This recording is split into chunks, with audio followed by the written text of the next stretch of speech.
Okay. Hello. Welcome to Film Roundtable. Today is November 17th, 2022. We have a really interesting conversation today, and I'll introduce everyone in a second.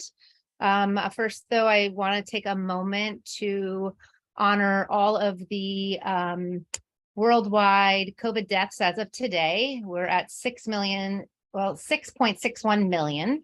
And in the US alone, we're at 1,007,000, which is crazy town. And then we also want to take a moment of silence to honor all of our Black and Brown brothers and sisters, all of our First Nations brothers and sisters who have died at the hands of police brutality and other senseless acts of violence. So let's just take a moment, please.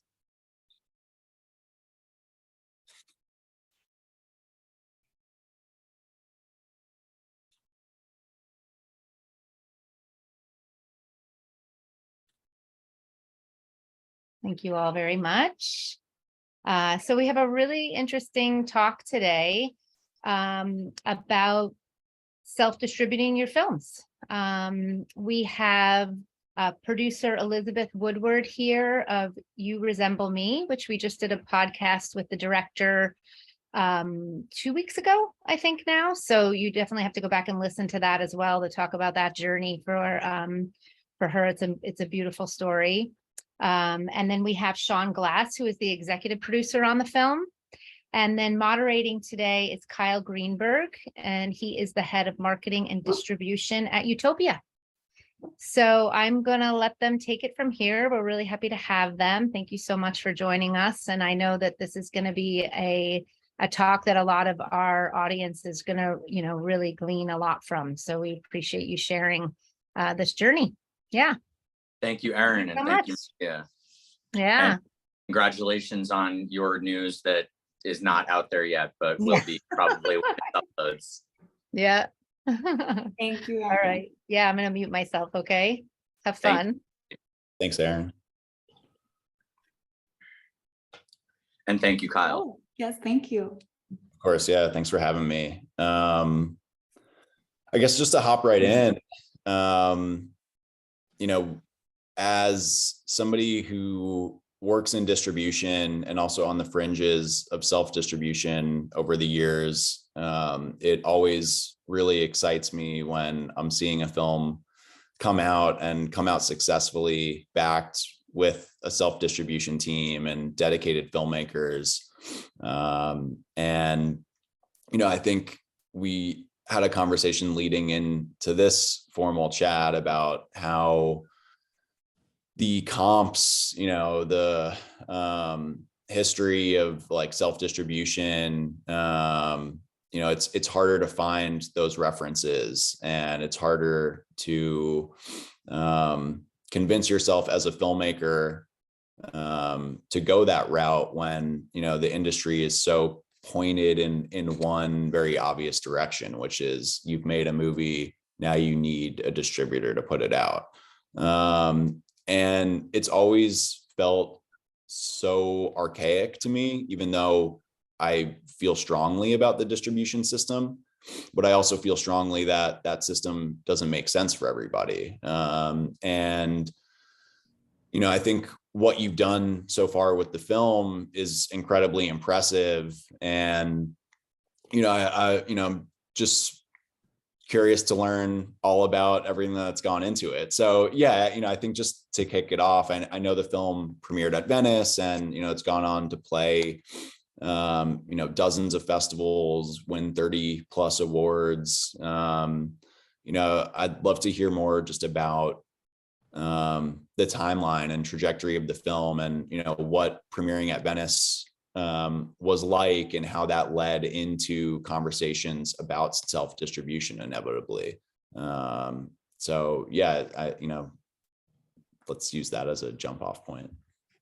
Yeah, I can jump in to answer part of that. So the making of this film was a real journey over the course of 7 years for Dina, and I joined her as a producer about 5 years ago. And so, when it came to having secured this amazing premiere in Venice, it was this huge moment of celebration. And, we had incredible sales agents who were attached to the film, and that sales process just kind of didn't bear fruit to the types of offers that we were hoping for. And, you know, it's a variety of factors, I think, that contributed to that. And it's hard to put your finger on exactly what it was, but it ultimately came down to a choice, which was either distribution offers that were very low MGs, not, you know, a robust like distribution plan and marketing plan, and, you know, that kind of real pitch that you kind of would expect from from a distributor.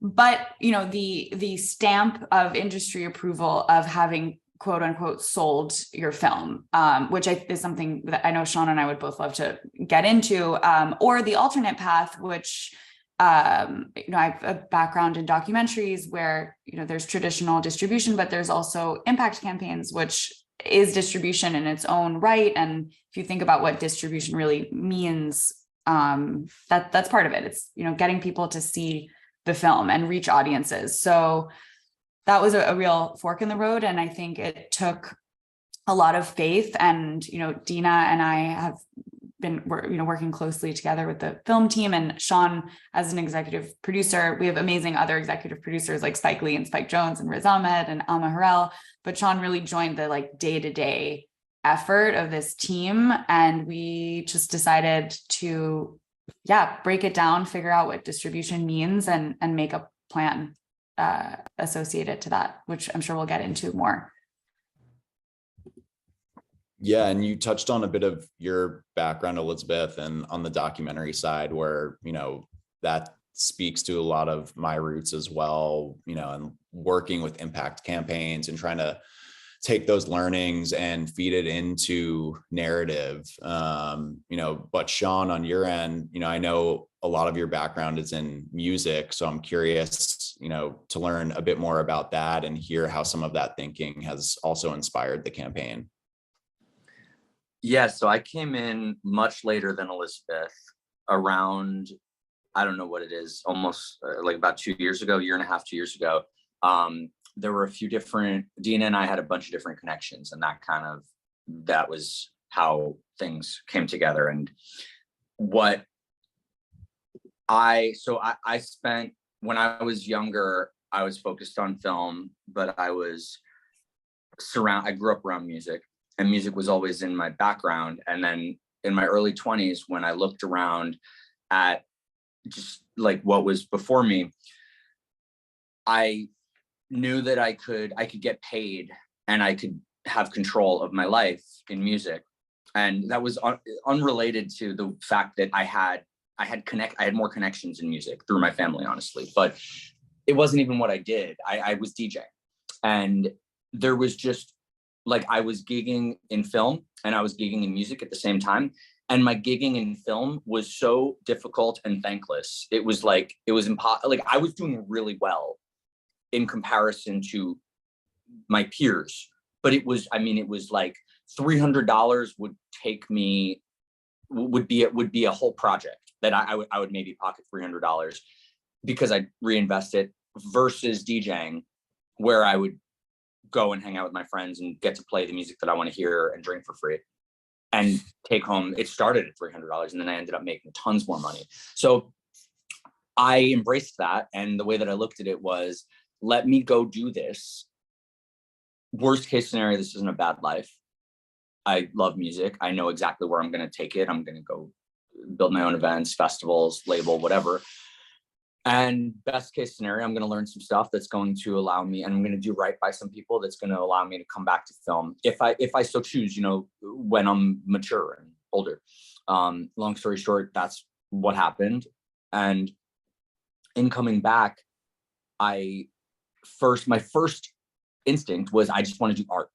Like that's how I thought about it. I was like, I don't care. I was at Apple, and I was doing, you know, original. I was head of Connect and original. We were doing original content at Apple, and it was so industry.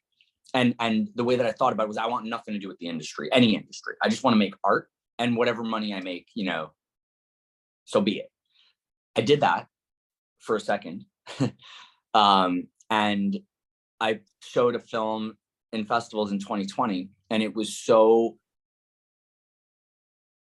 it was like a flashback, you know, to when I was 22, and it was really, really difficult.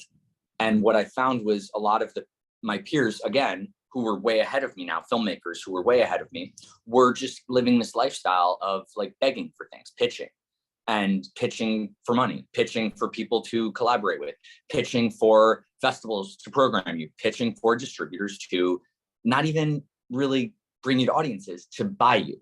Again, the thread that Elizabeth and I will definitely get onto, the difference between, you know, audiences and cosigns from corporations.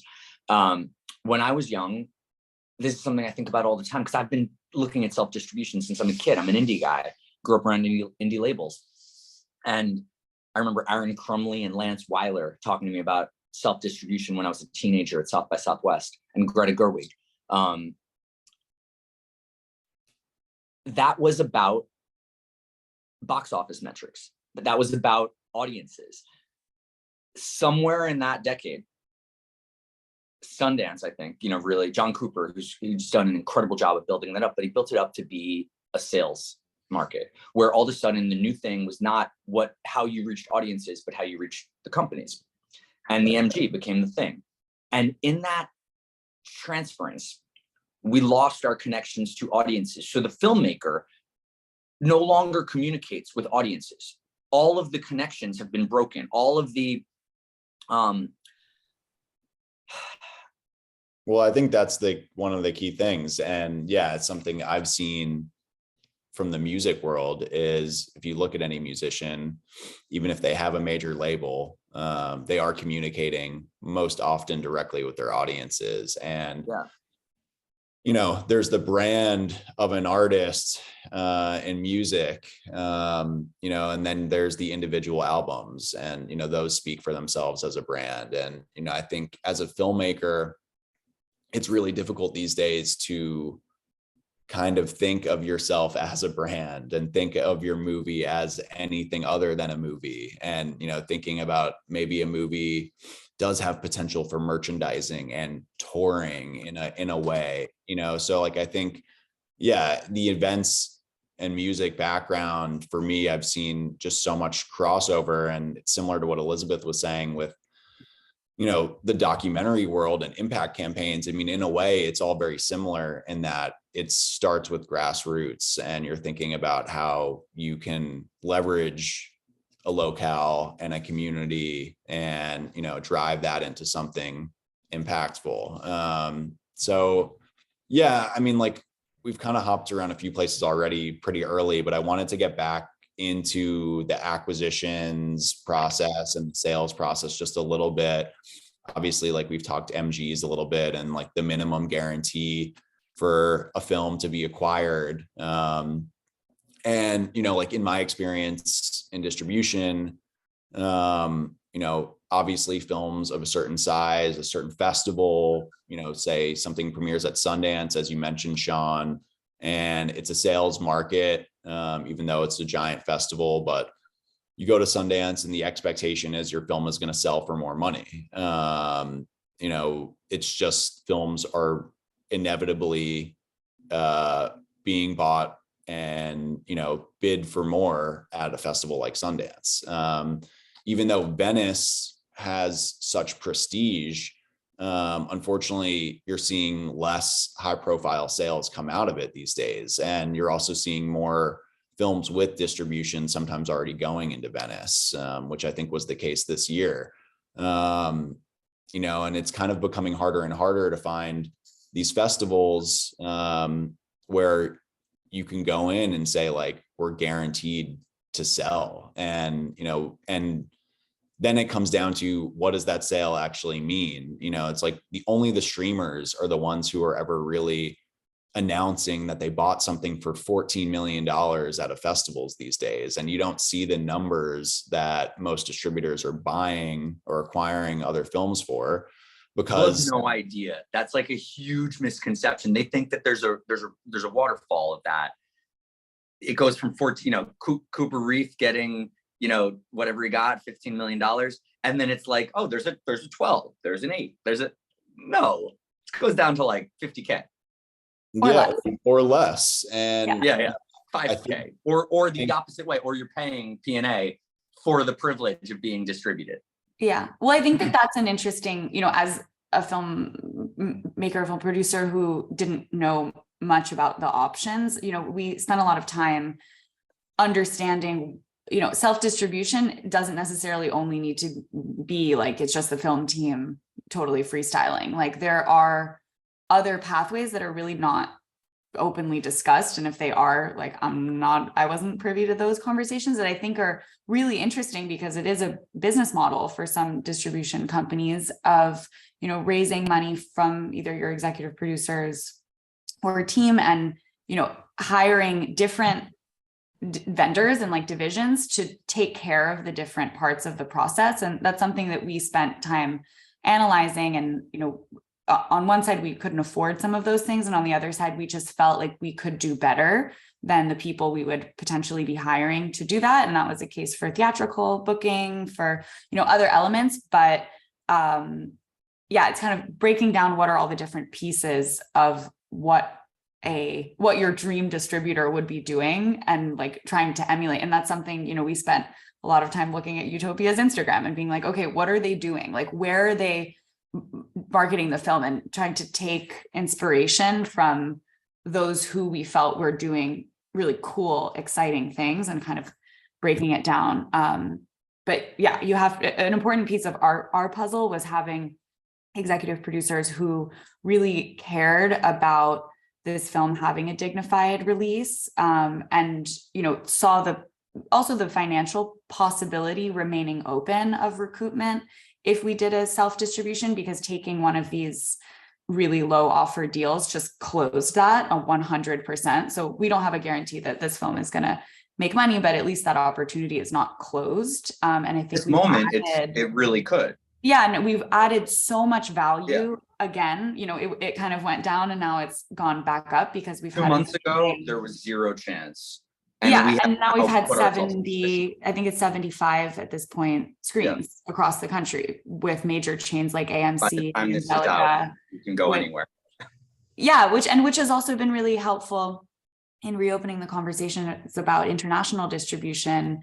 We haven't announced it yet, but we will. We reached out with the kind of data of how many screens we've booked, what audience engagement partners we've gotten, what it's like organizations that we emailed. It's not, I think I used to be very daunted by the term like audience engagement, and like, it just sounds like a lot of work, but it's really like brainstorming a list of 25 organizations that make sense with your movie and going on their website, finding their email and writing them a note. And most of them are going to answer and co-host a screening. And then you're screening at Tuesday, a Tuesday, 5:30 p.m., 50 people will show up, which would never, ever have happened if you Talk didn't about the eventizing, general, like the lens of eventizing screenings and like getting people out of the house and, So that's something that I definitely wanted to get into. And, I think on my end, a big part of my background is specifically theatrical. And for the last decade or more, theatrical has been dying. And, there's all of this doom and gloom that, comes about every 6 months. And obviously COVID was, of course, a dark patch. But the way I see it is the market is very healthy right now. The issue that we have is, and this has been the same issue for the last decade or more, and it kind of gets into gatekeepers as well. Beyond the distributors, I think it's about the critics and the conversations we have about film and what independent film success is. We talk about independent film only in respect to too many major distributors most often.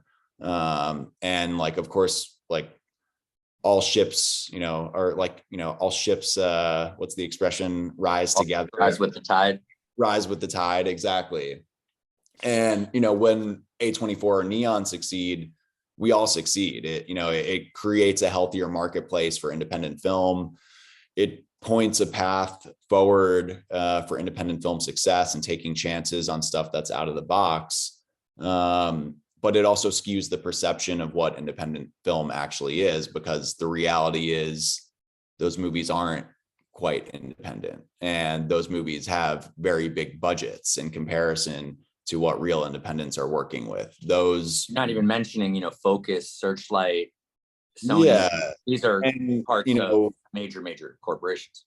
And yeah, you know, corporations that have backed these, you know, these companies, and you know, these are companies that are long established and, you know, have easy access to the chains, you know, to the platforms. Maybe they have output deals with streamers that help back their ability to be aggressive around theatrical windows. You know, so I think something that I've really tried to be vocal about, you know, especially at the Utopia level, is what we're doing can't be seen in the same respect as everybody else, because we don't have the resources that everybody else has. We are approaching stuff in a different way. We're not going to be given the same opportunities that these other independents are. You know, and that might mean at a very simple level, not having the major budget, and how thinking about ways you can be resourceful with limited budget, which might go into the grassroots. Or it's, how are we being thoughtful about our theatrical, knowing we're never going to get as many screens or even as many shows as these other movies. So, you know, if there's one film that's being reported on with a major per screen average, maybe they had 2 auditoriums at a single theater that weekend. Whereas maybe there's an independent film that only had a few screenings. And I think a lot of those details are glazed over. So yeah, I mean, like, I think that all kind of goes back to like, where did you kind of orient your budget going it alone? Like, you know, as after that process of looking for distribution and kind of being underwhelmed with the offers and thinking for yourselves and, you know, saying we could do it ourselves, you know, did you kind of pull the trigger? Like, what were the mechanics of basically like saying, we're going to self-distribute this now? You know, like, how are we, I guess, yeah, you know, where did the budget come from, for lack of better words? Like, you know, where did you start orienting it? You know, and how big of a team was put together for the self-distribution? Because I think you touched on it earlier. There's, at a filmmaker level, what has kind of upset me a bit over the years, and, you know, about self-distribution, is filmmakers always will express interest when they're not getting the offers that they're liking. But then I think there's fear of committing to the self-release because there's this idea that, oh, now I need to do it all myself. And certainly there will be a lot on the filmmaker, as I know Dina's taken a lot on for this campaign, but it'd be helpful to learn a bit more about kind of just that team and that process. Like, yeah, definitely. I mean, it's been a monumental amount of work for Dina, for Sean, for myself, and basically the fundraising for this release was, you know, piecemeal, and I think we had to prove certain victories like along the way, and I think that was helpful in not only saying, but like showing our executive producers that we were moving forward with this, and that in benchmarks daily, weekly, monthly, like constantly evolving. And reporting every victory. Like when we got, you know, Greg Laemmle at Laemmle Theaters was the first person to say, yes, I will book your film. You don't need to four-wall it. We'll put it in. And we used that, you know, victory and went out to everybody else that we had reached out to. That's a huge distinction, because most of the time people need, so you said budget, like it wasn't budget necessarily that actually made the difference. It was doing, you know, Elizabeth taking responsibility to convince these people. And we had a great pitch that for whatever reasons didn't land on distributors, but did land on theater bookers, and then did land on audiences. Those were really the two. It wasn't so much raising the money or building the giant team. We never built a big team. We still don't have a big team. The Yeah. biggest differences were Elizabeth calling people directly, emailing people directly not everyone can do this. We had a wonderful, that email was incredible. You know, I don't know how this movie didn't get the deal in the first place. It's got a lot of issues, like a lot of stuff that happened before. But once it got there, that email is amazing, with Dina's background, with the EP names, with the accolades that the film has accrued already. And just, it's a great movie. So when they watch it, it lands. And Elizabeth got yes on those. Those were the first big. And then the second thing that I think we did was we took responsibility. Those were the two big turning points where, can we get this into screens? And then can we get butts in seats? That's really, none of that took budget, you know, that was just strategy and doing it. And that's where, Kyle, you know, like you asked the first question, that's like my background is like physical, in person, getting people places. Like I use so many tactics from DJing to get people, you know, I've been saying for years, promos about selling 30 tickets at a time. It's not about, you know, making it go viral. It's not about ads and stuff like that. It's selling, you could do the ads and that'll happen, but it's selling 30 tickets at a time. It's the people. That's what really builds the groundswell, builds the thing. And those were, so we built a team. And yeah, and Elizabeth, like you, I want you to, you know, get back on track. I just wanted to, like, the difference was not money. Yeah. I think this is really important for people to understand. It's not, can we raise, because you can look at us and you could say, oh, well, you had those fancy people, you had those rich people, had nothing to do with it. It's awesome that they supported it, which they did, and thank you to them, but had nothing to do with it. Elizabeth sent those emails, you know, with no budget attached and no team attached. And she got yes. And that was the beginning. And then it was approach. It was saying, we are going to be responsible for filling. How many seats are at Angelika? Okay, let's fill them. How are we going to do that? 30 at a time, you know, co-host, Q&A talk. Let's add a podcast to that. Social, let's do how much ad spend on that. What are we targeting? You know, it's very tactile. It's very, very, very small. Very detailed. And the things we spent money on ultimately were like two people at my team at Willow Productions, Marina and Sarah, who are coordinators and, you know, helping. We're amazing.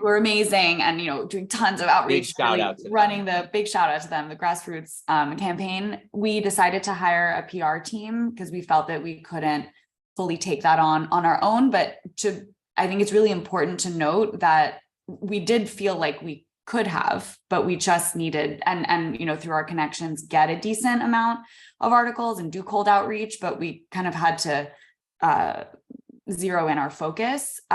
Digital marketing felt like something that no one on our team had the right expertise on. And we worked with Dora Dotson at Genuine Article, and it's been like wildly successful and great spending of money. Like Obscured did our PR. Obscured did our PR. But when we were at the Angelika and the Laemmle, we asked people, how did you find out about the film? And a solid amount of people said that they got an ad on Instagram. So I think in future, in LA also, yeah, spend more money on that. And as we expand, that's really valuable. Going to markets that we're not going to be, because, you know, we've been in person. Dina and I were in LA for all, she's still there for all these screenings. That's one thing, but what are we going to do in, you know, we're going to be in Oakland, we're going to be in DC, we're going to be in Dallas, we're going to be in Miami. What are we going to do in these places? So social is really important. So door is becoming even more important starting Friday. Yeah. And then you know, have to pay for DCPs and posters, which, you know, that ends up costing like in the six figures, like it's expensive. So that's where hard costs come in. But it was really about one step at a time, small victories, and really bringing those victories back to everyone else that we were waiting to hear back from. And it built on itself in that way. The amount of rah that, you know, if anything, like Elizabeth and I, kind of, that's our main role, is like hype.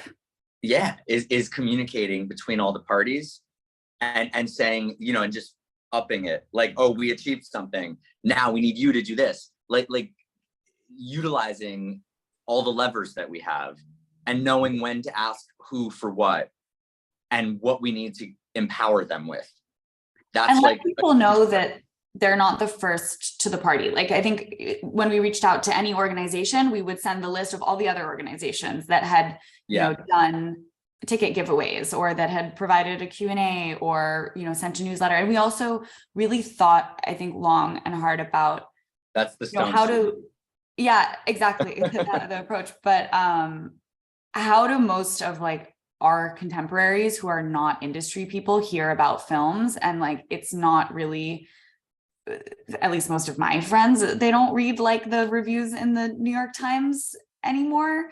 Some of them do, but like, that's not how they hear about movies. So we really tried to think like, you know, Letterboxd. Like, if I look at how many of my Instagram friends follow Letterboxd, it's a lot of people. So we sent them an email being like, hey, we're an independent release, like, can you help us? And they were, you know, gave us email blasts for free and posted a clip on the website, and kind of just thinking a little less industry and a little more real world about how people hear about movies. A lot of people showed up through Letterboxd.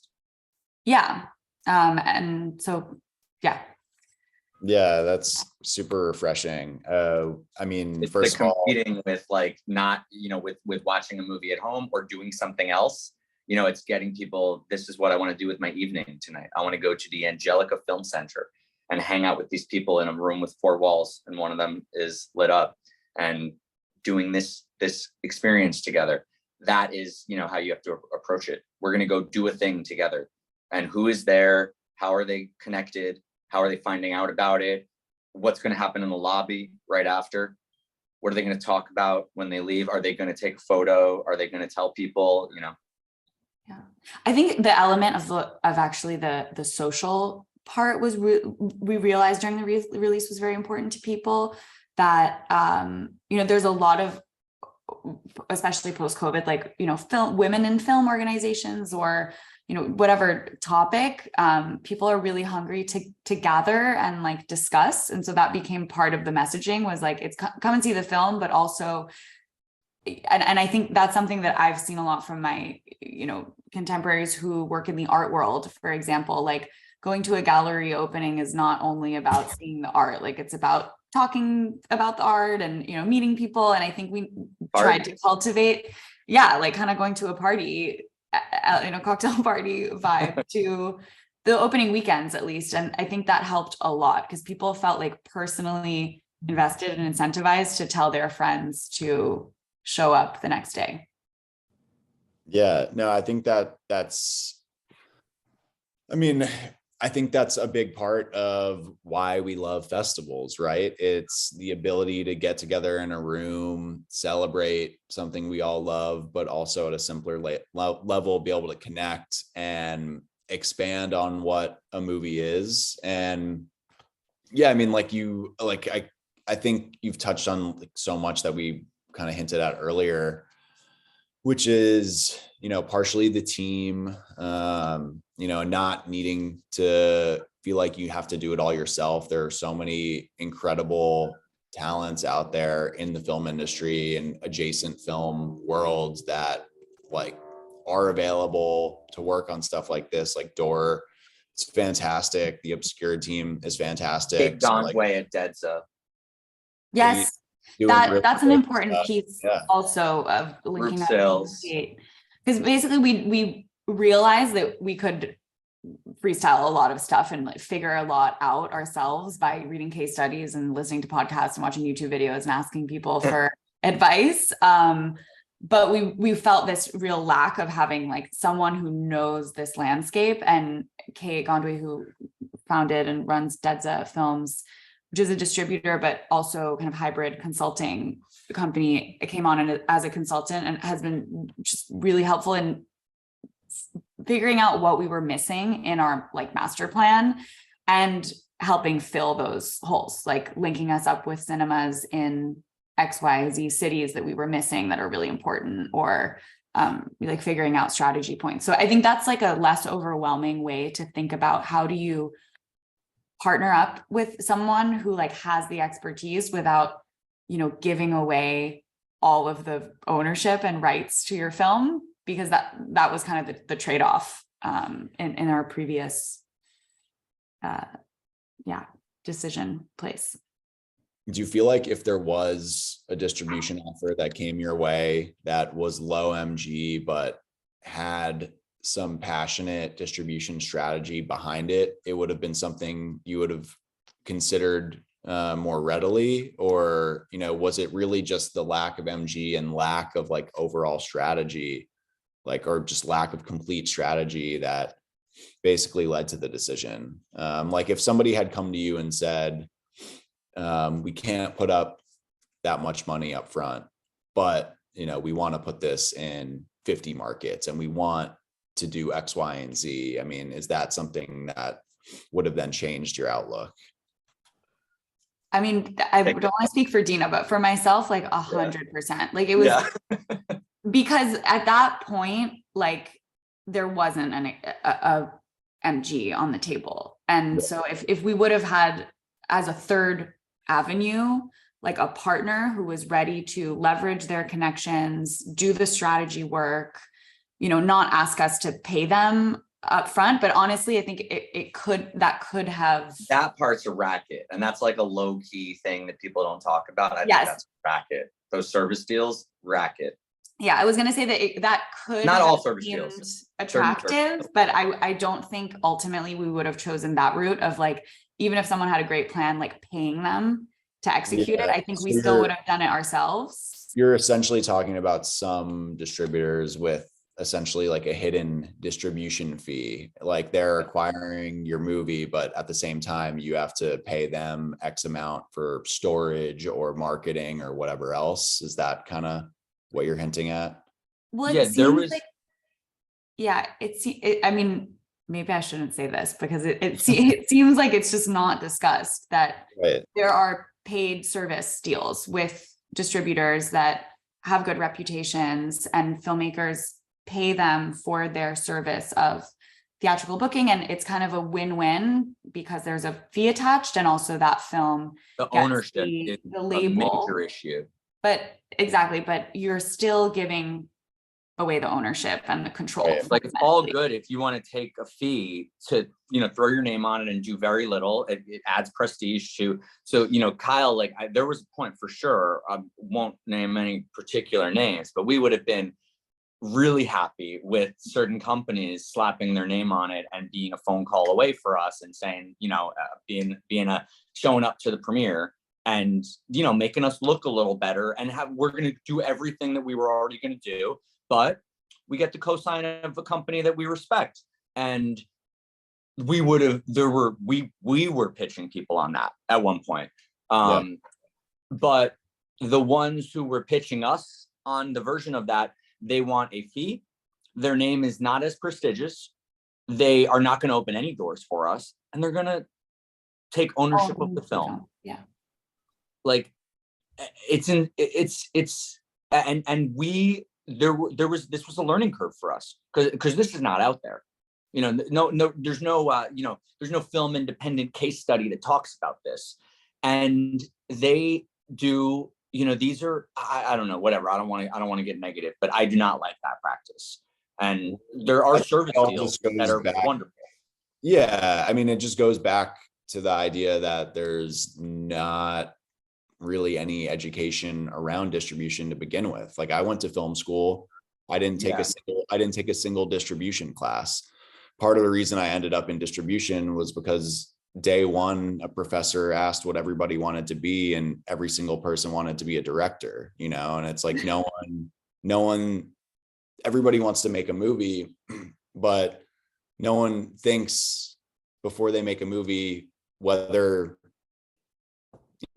anybody else besides that filmmaker is going to care. Let's be honest about it. There are a lot of creators out there that don't consider audiences. And some of those people we love and admire, but if you're also an independent and a young filmmaker and you're creating stuff without audiences in mind, you need to be aware that that's a major limitation. And the people that are creating stuff without audiences in mind and are being allowed access are more typically people who have the credibility already. If your business model is Sundance bidding war and you're not a you're not working with a producer who has sold 3+ films at Sundance. No. Yeah.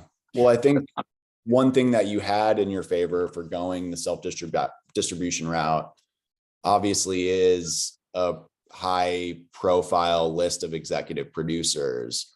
And yeah, I mean, before getting to that, I think you were basically in a position where you needed to evaluate the financial potential and also creative potential. So like the quantitative and qualitative of like what it means to sign a service deal versus lesser distribution deal versus what if we just retain these rights ourselves and actually did more than we're thinking anybody else is going to do anyway, and actually not need to spend that much to do it. I mean, now the film is done. I've seen about 20K at Angelika and opened to a really competitive 10K gross. I think it was, did about another 10K in LA, which is a city that is incredibly difficult to gross in as an independent film. So, now you have these kind of benchmarks or kind of key performance indicators, as you mentioned earlier. And obviously that's opened doors for the film to now expand with AMC and Angelika and all these chains further. But, I guess like, yeah, I don't know how that builds back into the EP conversation of it all, but I imagine, obviously those names are part of those email pitches going out to validate the film, because it's a big part of it. Yeah. Yeah. And I think that's something that excited me about it and intrigued me. It was like, this certainly seems like it's something that could be heavy as far as the film goes, and I think that's where I feel like distributors get scared these days, because they look at something on a surface level and they say that this is a dramatic independent film, and maybe people aren't going to come out for it because there's so many options at home.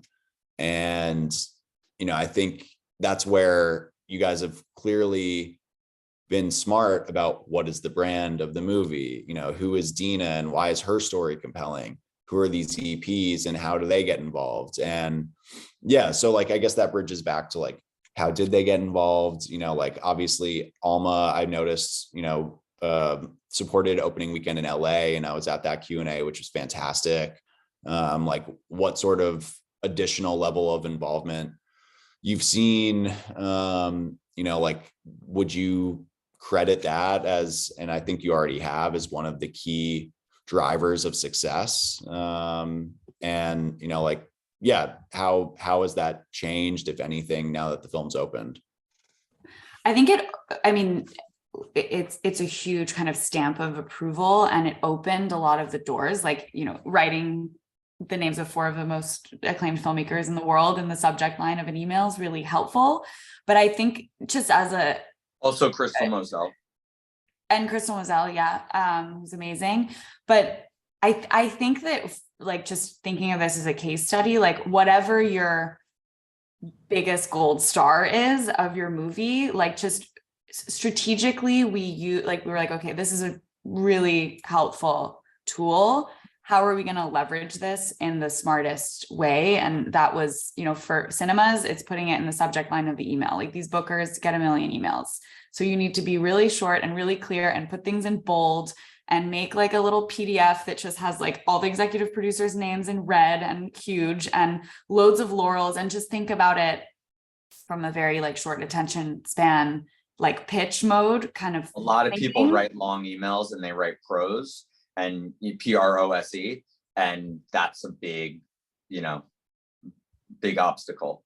Yeah, like minimum amount of words, and only use the useful words. So those were, bold, 6 very or 8 very useful words of the names. But yeah, they're all mentors and friends of Dina from like different chapters of her life. Spike Lee was her professor at NYU. Spike Jonze was her boss at Vice when she was at Vice News. Alma Harrell, I'm not sure how they met, but dear friends, and Riz as well. So that's been really super fantastic to have them on the team. So Dina was really the driver for getting all of those names involved. Yes. Yeah, 100%. It kind of Dina's really got a brings into the tremendous vision. network. That's a huge part of like this campaign in general. Dina's a charismatic, like I was saying in the beginning, like not every film could do this. Like I could honestly, like literally right now, Kyle, we've talked about this. Like I'm like A-Bing films right now because people will call and talk to me about their film. And I can tell you now, like I understand the formula, you know, and not every film could do this. Or they could do a version of it, but it will not land the way that we've landed it. And I know why, you know, we know why this has landed. And a great deal of it is, most importantly, the film's great. But Dina is, I mean, you can watch her on the On One Poor video. If you weren't at any of the Q&As, that's online right now on CNN. Dina's charismatic. She's got an incredible story. Like she speaks really well. She's young and beautiful and cool. You know, she's cool. Like she's got, I mean, the story behind this, I don't want to take, you know, you can go listen to the Dina's podcast, but like the story is incredible. And that is a huge part of what we got to do here. So we have the names and we have, it's like you could draw them in with the name, and then we've got so much meat to this story. It's like the whole important film thing that has been, you know, misused and overused in our era of representation. Like this is an important one. It's like I've said it like over and over again. I feel goofy doing it. Like I think it's so ridiculous how we use the word important, but actually, wait a second, no, this one is important. And Dina created that. And I think also like Dina reached out to, so she has an amazing network of, you know, people who have their own connections and audiences that really help support the theatrical. But I think for any filmmaker, like the movie is the director's baby. And like I'm sure for all films that might be in the position we were in, a lot of people who supported and were rooting for the film along the way, and like not forgetting to invite them back in this phase. You know, there were a lot of people that kind of lifted up this campaign that we just had to remember, like who cared about this movie at some point, or like felt incentivized to support it or tell their friends about it, or, you know, post about it on their social media or whatever it might be. And also, this was an earlier question, but I just wanted to make sure I said it. I think that for the films that you were saying where it's, you know, not audience is not guaranteed and the path to distribution might not be certain, I think it's a responsibility as independent producers to either raise money for a self-release campaign as a part of the production budget, or structure it so that whoever your financiers are ready to step up to do that if good offers are not on the table. Because it's a really bad time to have that conversation, you know, when things just feel dire, but really like preempting it and having a clear plan associated. And I think that's part of the education piece that I know Sean and I are 25% into really, your budget. Yeah, really passionate about, beginning. you know, rallying the conversation among filmmakers of like, this is a legit path that is not embarrassing, and it doesn't mean that you failed, and it's really empowering, and you can potentially do something cooler than I think you should do it no matter what, whether you get a deal or not, because there's a tiny group of films per year that would not benefit from the things that we did. No one is going to shake hands, you know, like Elizabeth and I being at the screens in the theaters talking to people. No one's going to do that from, you know, like, love you, Kyle, but you're not like at every single screening, like for all of your, you know, you have a bunch of films. I know you're at a bunch of them. Yeah, it's impossible. You have 2 films right now doing the circuit. It's insane. And you have others. You have smaller films coming out at the same time. So you'll pick a few, but like, no matter what, like if you get the deal, if you win Palme d'Or and get the Neon deal for $7.5 million or whatever Triangle sold for, like still do this. Because this is going to make a huge, no one's going to care about your film the way that you and your tiny film family care about it, and get that deal, but also do all this stuff. You have to. Well, I think it's creative producing, and it's a aspect of producing that goes back to the education conversation and the lack of conversation about distribution. And you know, it's easy to say, it's easier to say we're just making this movie, but, you know, and then just hope that it premieres at Cannes or Sundance or South by and it sells. But the reality is that most movies are going to festivals and not selling for a major amount of money. So, you know, and you need to think carefully about who's buying what these days, and, you know, who isn't buying, you know, especially as like streamers continue to shake up, like HBO right now, where, you know, they're currently not buying anything.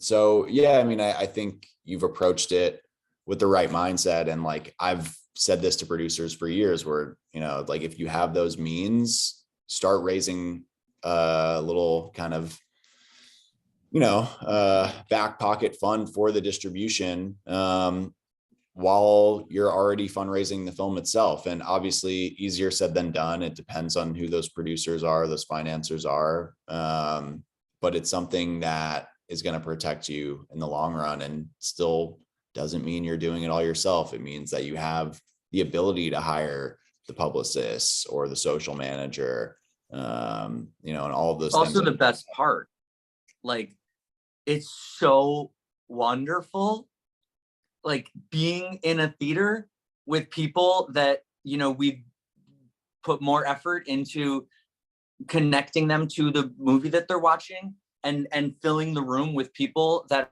are connected to each other, and then sharing the thing that we made with all of them. Like, you know, going back, like, I guess the summary of what I was saying in the beginning is, like, I put a film out on virtual festivals and it was miserable.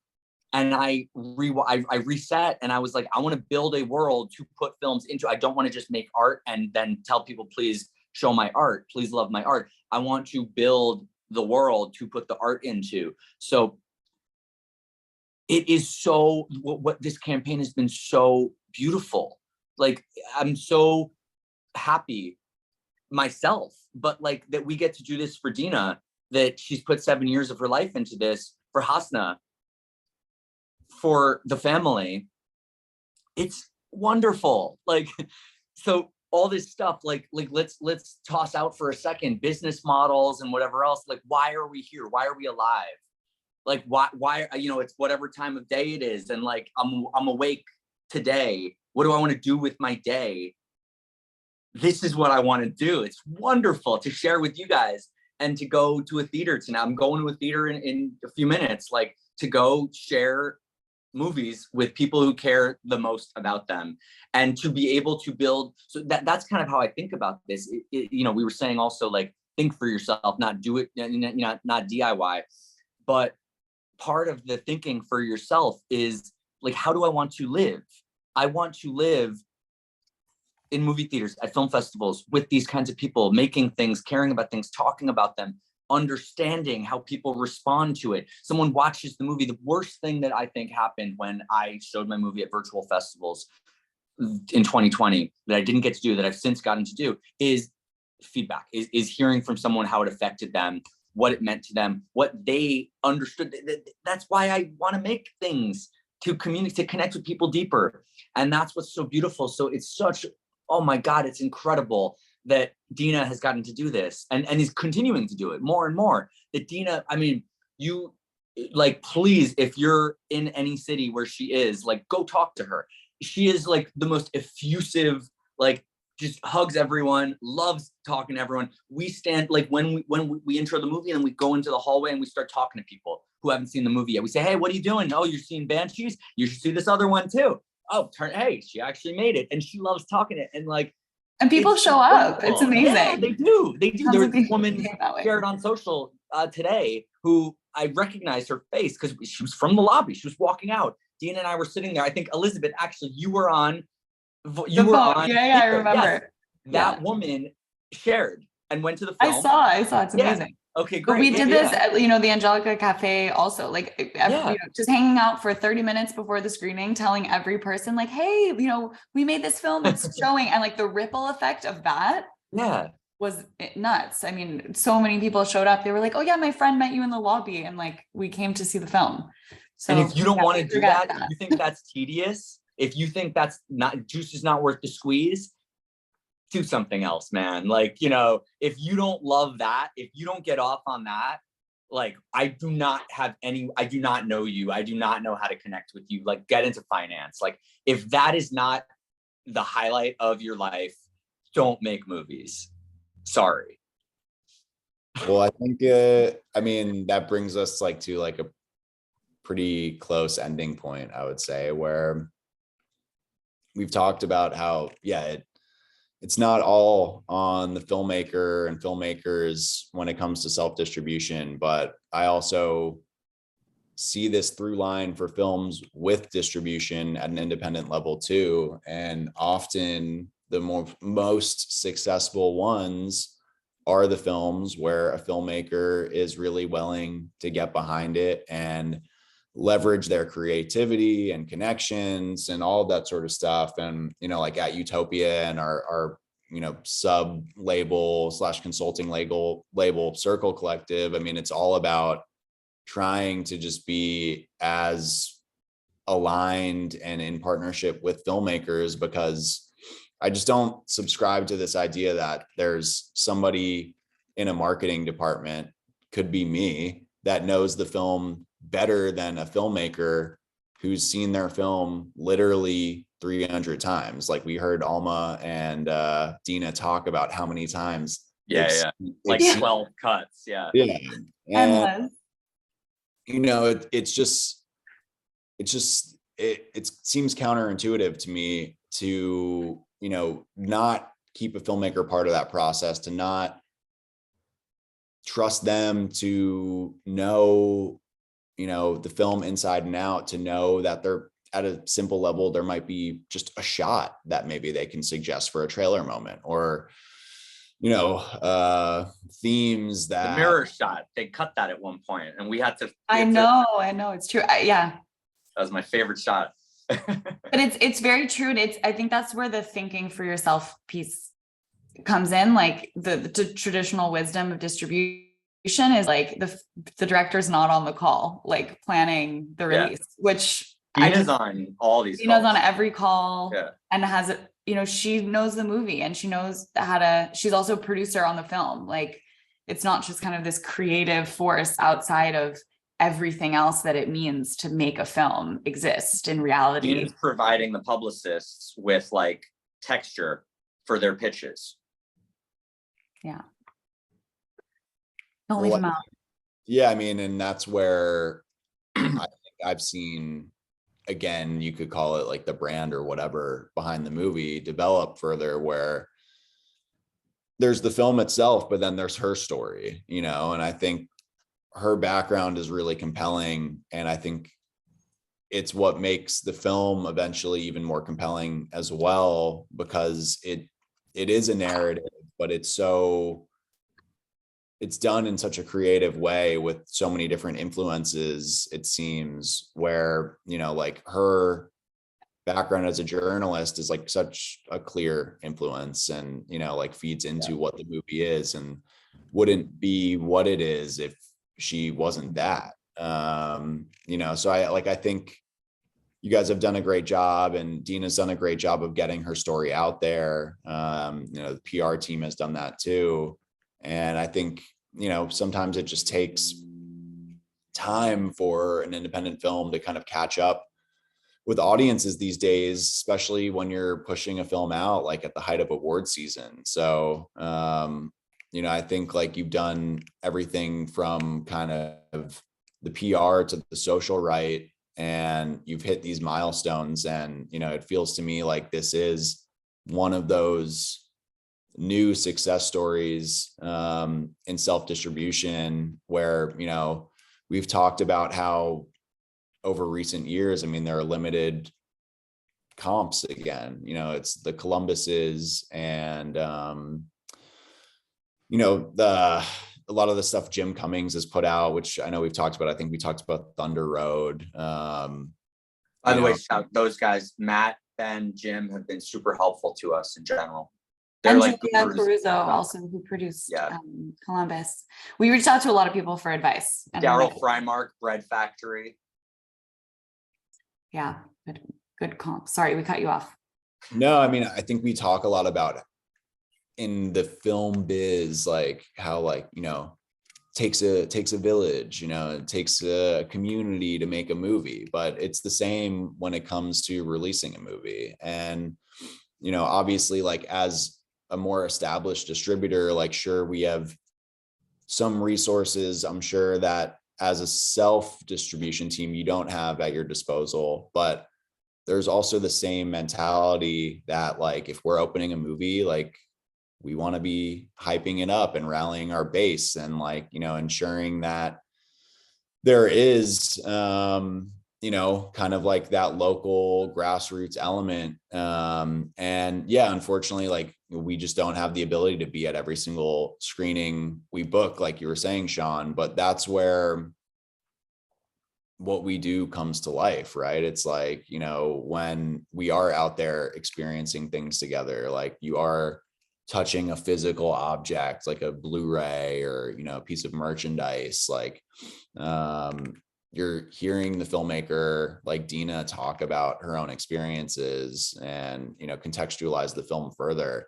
And yeah, I mean, like I didn't see a single person step out of the Q&A that I was at. And, you know, I saw everybody walking up to Dina after the film, and it's just something you can't replicate, you know? And I think that sort of word of mouth can carry still. And That's been a really cool thing, by the way. Like that's been every night. No one leaves and everyone hangs out after. Yeah. Till the cinema closes down. Yeah. Oh yeah. Like April, shout out April at Laemmle. And I mean, like 10 different people at Angelika. But yeah, like they're being really kind to us. We're like making them stay late. And yeah, they're nice to us. Well, I think it speaks to just everything we've said. It's like, you know, no one's hurting anybody. They're here, they're there celebrating movies. Yeah. And an independent movie that needs the support. So I think it's something that should be supported by these exhibitors, and clearly is. And yeah, I'm rooting for you guys and hoping for another really great expansion. So I guess, you know, before we wrap up, we've hinted at it a little bit with the theatrical expansion. Be cool to hear kind of what's next for the movie, and then, you know, or what, you know, kind of the hopes and dreams are. Yeah, I mean, the next hope is an SVOD deal. We want the film to be watchable by as many people as possible. So we're working on that. And I think like a piece of advice I think that we realized is we didn't put a lot of thought into like a day and date release, partially because AMC has a mandated theatrical only window, and a couple of cinemas do as well, but it kind of feels a bit outdated. I think if someone's going to go see something in a cinema, they're going to go see it in a cinema. And if they want to watch it at home, they're going to watch it at home. And the issue with being a you know, independent release is like there's one big push. There's not going to be. Yeah, it's like we're going to try ads, but it's like yeah, we're like doing ads, and the action is like the time is now. So I think in the future, you know, if I ever do this again, it would be like all the monetization possibilities being circled up with the advertising push. But yeah, we're hoping. I think Eventize, use theatrical as the event. It's you know, Eventize theatrical, period. The entire theatrical, like I was at Quentin Tarantino last night and we were talking, you know, the chains of having like 75 showings a day, like that's why, you know, we don't need that stuff. Eventize, like just look at your movie as every single screening is an event. And if you're going to show it how many times a day, how many times is it, you know, remarkable to show a day? And do that in whatever amount of places you can do that in. The passive going to the movies thing is, you know, is like turning on your Netflix. Like that's just not a thing. And use it to Smile, you know, is going to be so massive on SVOD because of what they've done. So not only did they gain $200 million, but I sat down with Parker, the guy who made Smile, the other day, and we talked about all this stuff for endlessly. And the Smile theatrical campaign is not just going to make $200 million. It is going to make their SVOD massive. The streaming of Smile is going to smash every stream. Like, it's going to be, Top Gun is huge, but like, same company. The Smile streaming is going to be so big because of the theatrical. So think about that. And like, I think that's true for You Resemble Me too. Like, that's really the investment, and like the return on the investment that we've put in on the theatrical is, we can, I think, say with a lot of confidence that like, the second this movie is available on SVOD, like this whole infrastructure that we've built is going to really rev up around it. And, you know, every person who saw the film will tell all of their friends, will post about it, will, you know, and there's a whole network of support there. So yeah. Well, and it's a broken system, and don't just let the reps and whatnot tell you how it works and tell you who to talk to and tell you who you need to pitch and when you need to hear back and blah, blah, blah. If you have a decision maker that you can get to that decision maker, and don't trust that the system is going to take care of you. You know, submissions and passive, just going through the funnels might work. And don't be rebellious. You know, the point is not rebellion, it's thought. And a lot of it is in flux right now. And you got to think for yourself. You got to take the initiative. Yeah, that's a great ending sentiment. And before we hopped on this call, you said TIY instead of DIY. So thought, you know, I think the TIY mentality mixed with the DIY is a great way to go about it. And I don't think what we're talking about for filmmakers who might be listening is about just being combative and revolting for the sake of revolting. It's just knowing that there are options and knowing that a lack of the distribution deal isn't the end of the world. A lack of the biggest festival isn't the end of the world. You know, like, so many filmmakers are devastated. And, you know, when they don't get into a Venice or a Sundance or a South by, but, you know, I've seen films come out that have played, you know, maybe smaller regional festivals, but collected awards or, you know, found their audience and still perform really well. And I think a lot of those films that like call back like to the doc impacts conversation, you know, a lot of those films could be stuff that hit an environmental audience or like a political audience. And maybe they don't have a big festival behind it, but they know who to hit and they know how to talk about their movie, and, you know, they know how to engage with that base and create those events. And I think, again, I've said it, but like what you guys are doing is inspiring. And you know, I think it's you know, and you guys, I mean, you're the comp, if anything. You know, Utopia is the comp for what we're doing. You're the step, you know, you're the notch above within, you know, you're the infrastructural version of what we're doing. You're the system, the thoughtful system, the intentional system of what we're doing. That's why it's a pleasure to have you doing this with us. Yes, it's such an honor, Kyle. Thank you. Because Utopia's releases have been a real reference for our total freestyle thing that we've done here. And it's a great team. Robert, Danielle, Jess, Teddy, Candice, all of them. They've all been people that I've talked to along this campaign and been really helpful. It means a lot. No, and you know, we're all eagerly watching what's going to happen with the next steps on this movie and just in general with the two of you. So, and Dina as well. So yeah, you know, we'll stay in touch, and I appreciate you both thinking of me to come in and have this conversation. Go see You Resemble Me, Holy Spider, and meet me in the bathroom. Yes, all in cinemas now. Yes, exactly. That's it. Got to get that call to action in before we finish. Exactly.